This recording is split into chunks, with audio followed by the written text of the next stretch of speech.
we do our battle royal. So we had Andre the Giant through October, and then the winner of the battle royals would beat the world champion. And Hogan had a match. He'd won the battle royal, had a match with Bockwinkel, didn't win it. And then we had him booked in Christmas week was a big week for us. All our major cities were sold out. And they had 6-man tag team matches with Bockwinkel, Stevens, and Jerry Blackwell and Bobby Heenan in their corner against Brunzell, myself, and Hulk Hogan. And at that time, and we had to sign a non-disclosure with CBS. They wanted to do a Saturday night 2-hour special in April, and they wanted Bockwinkel and Hogan for a championship match. So Hogan, we had that whole week of Christmas.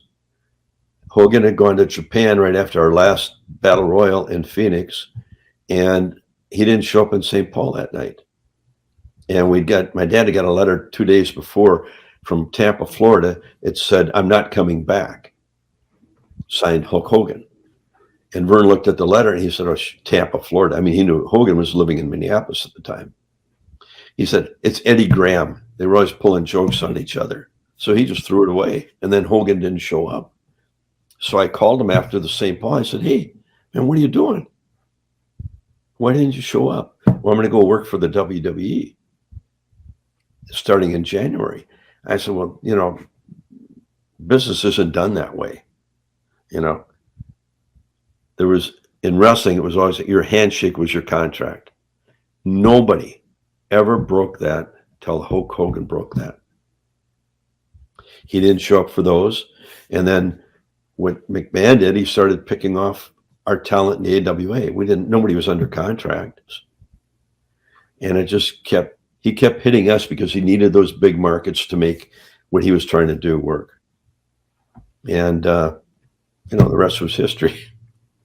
Would Hogan have won the title in April had he stayed? No, he never got to that. But if he had stayed, would he have won the title? Certainly could have. I wonder if you guys had any sort of like regrets of like not giving him the title sooner. Would he not have left? Do you think he still would have left anyway? I think I don't know. He always says, I've talked to him since. He says, "I loved Minneapolis. I really wanted to stay."